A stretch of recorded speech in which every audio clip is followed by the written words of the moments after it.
I think this is in need of some repair. It is.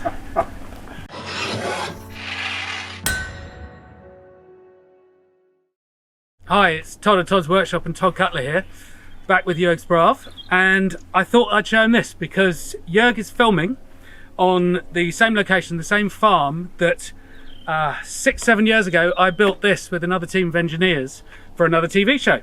And this is a Giant Catapulta, not a Ballista. We can talk about that in the notes. Giant Catapulta, so it's for shooting arrows, spears, call them what you will. And so what do you reckon to it, Jörg? Because remember, it was a TV build, not a historical build. So, you know, it's a little bit welded and a little bit screwed together a bit. But yeah, well, it's first of all, it's massive. It's really, really big. Yeah. Did they make them that big way back then? No. So this device is a catapulta, and they made them in 1, 2, and 3 spans. So that's the span is the length of the bolt it's shot. One span is about 35 centimeters. So this actually, if it was a real thing, it would be a 6-span machine, but they never made them this big. So it's twice as big as they made them. Because that would be very hard to carry around, you know. So, I mean, it must be very heavy. So that must certainly be a few hundred kilos. Yeah, it's several hundred kilos. But I think you got two things going on. I mean, logistically, they could have done it. They had some massive ballista, you know, which shot stone balls 60, 70 centimeter diameter. So they could have done it and moved it. But I suppose it comes down to the question of why would they want to? Because this shoots a single arrow. What would the purpose of it shooting a single arrow as tall as you be? Well, you know?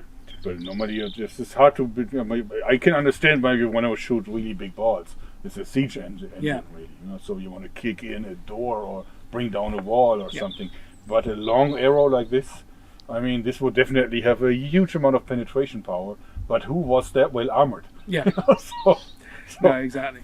So, but it is massive, and I can see that it functions very much like I would build it today. You know, so with a ratchet system that prevents it from releasing too early, and a very, very simple trigger system here. Well, the trigger system is effectively exactly the same as the Gastrophetes one that I showed you a little while ago, which I think is where the Romans took their trigger system from. So we didn't change anything on that. I mean, it's a bit more modern, a bit more welded, but the system is the same. Yeah.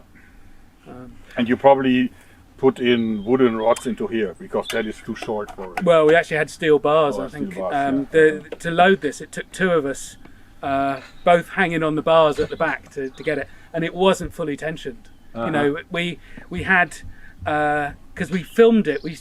We filmed it in a different format for the TV in the day, and then when the TV finished filming at maybe 7 o'clock that evening, we rushed in with the reel arms that we'd secretly made and put them on, and then we got 6 shots off before the light failed, and that was it. And then that was the end of the filming. But that shot like a huge arrow about 320 meters far, right? 320 meters, that was our 6th shot, last shot. And the arrow shaft had a diameter like... You know what, I can't remember anymore, but it was big. It was like 5 a few kilos. So it looked like in the video. Yeah, it was a few kilos. And the thing is, it was just, we hadn't put nearly as much power into it as we could have done. We hadn't torsioned the bundles up properly. We hadn't drawn it back as far as we could have done. So it had a lot more than that 320 meters. But of course it is questionable if that would have definitely increased the reach so much, because you at some point, as you know, you reach the maximum retraction speed, and then you have to increase the arrow weight to get more energy. So 320 meters is already quite close to what my experience is what you can do with weapons like that. Well, the Romans, they invented stuff sometimes, but they were also good at record keeping. They reckon 660 meters for a 3-span machine. Okay, that's so far. Yeah, which is crazy. And this, of course, is twice the scale, so that doesn't mean it will shoot twice as far, but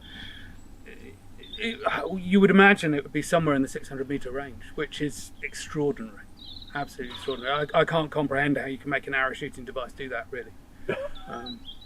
But the technology that they had back then is truly amazing. Well, so. I loved it. I mean, it's one of the things that, you know, in England at the time we were living in straw and mud huts mainly. If you're a Roman artillery officer, you would have a book with all of the distances in it that your machines would shoot. it would show you the size of a fortification of a room that you could put a machine into, or a tower base. So basically you capture a castle and you go, oh, this tower is 4 paces by 6 paces wide, and you open your book and you go, I can put a 2-span machine in that and operate it with 4 men. I mean, you know, and we're living in mud huts. You know, it's different world. Yes, for sure. Well, this is... How long did it take you to build this? This was a 4-day build for... I think there were 9 of us involved in it altogether, but a 4-day build. Yeah, I can see that. I can see that. A lot of metal work involved. Well, and actually, if should we come around? Let's look at the ropes at the front here.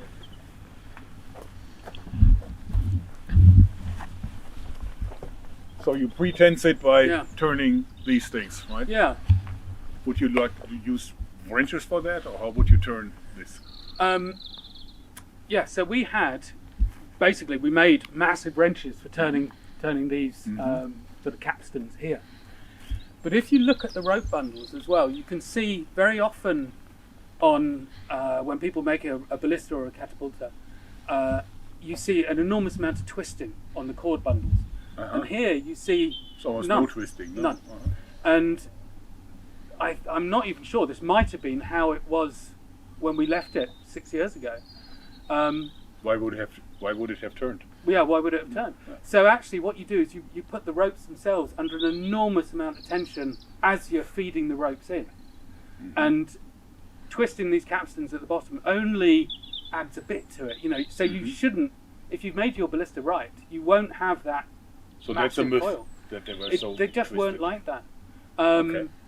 And the absolute power of these machines, the secret of them, is to put as much tension in those cords as you can before you even begin twisting them up.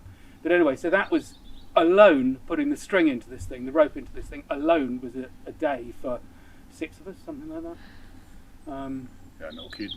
And there are, if I remember rightly, there are 330 metres on each side of the rope. You know, so... And of course, you're trying to do it in one piece. So you've got 330 metres that you're walking out and then walking back, and you go, oh look, I've now got 328 to wind. So you feed it through, or pull tight, feed the next one, pull tight. 5 o'clock in the morning we finished, and we started filming at 7. That's TV glamour. Yeah. Yeah. But it was a fascinating job to be involved in. But that video that you put up, showing that has like 4.5 million views or something, right? Yeah, so I mean, and people love that stuff.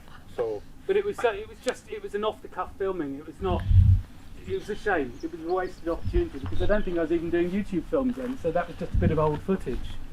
But I wish we'd filmed it better. I wish we had. You know what I would love to do? I would love to make a modern day version of this. Powered by rope, same thing, because that seems to work just fine. Yeah. But with an electric winch and a repeating system, of course. Of course. Imagine if you could do that. You just chunk. Well, if you'd like to make a joint project of that, I would be that would well be up for super. That. Wouldn't that be an amazing machine? That would be an amazing machine. So, well, I mean, if you're up for that, I would love to do that. I'd love to do that. And I could do the rope side of it. I know before, and the technology I'm pretty. We'll probably not make it that big. No. Maybe go to half size. So yeah, that's a little short. Oh, you mean just the rope box? Yeah, the rope box. The whole weapon. I just think if we just make this to half scale of this, that should be good enough. In Roman terms, it's a 3-span machine. But if you look at, this looks massive now. But if you think of the headstock there, that's what, about 1 metre wide. Yeah, it's not that wide. Actually, you're going to end up, if you make a half-size one, which is the full-size Roman version, is about a ½ metre square. So. But what a weapon you would then have. And I would, of course, also, I think what we would have to do is we would have to make it adjustable so that you can also shoot it flat easily. So we would also put in a motor that lifts it up and leaves it and moves it down. Let's have a look if this is still the way it is meant to be. Okay. So you can lift it up? Oh yeah, there's a joint. Should be able to. There is a joint. Let's, just in case this is a bit unsafe. Okay. Is it? Can we? Oh, I don't know. It should be on the balance point. Yeah. Yeah. There you go. All right. And then you just have to adjust this. Yep. Put something underneath. Yep. Yeah, but wouldn't it be cooler if you have like a little dashboard where you can just... Oh, of course. Just dial it in. And a sighting system. Oh, no, of course. Yeah. And then do destruction and get a junk car and shoot at it. Because I think they would go all the Steady way. now, yours. Not sure I've got enough in me to do all that. No, it's, but it was great. It was a brilliant thing. And yes, if you would like to do a modern high-techy, That would be cool. old world mix one, I would. It would not be hard. That's a deal then. Yeah. Okay. Yeah. Oh, in fact, that's one of the that's the tightening. Is that tightening spanner for it? Probably, looks like. Well, it's lovely to show you this old friend of mine anyway, yeah. And, yeah, it's That been- was a job well done. A little bit sad to see it in such disrepair, but it should have gone somewhere, but in a museum or something. yeah, too big for my garden. But anyway, thanks, and again, it's been great to meet up with you. So. Yeah, so, And thank you very much, and see you again another time. bye-bye. Thanks, Jörg.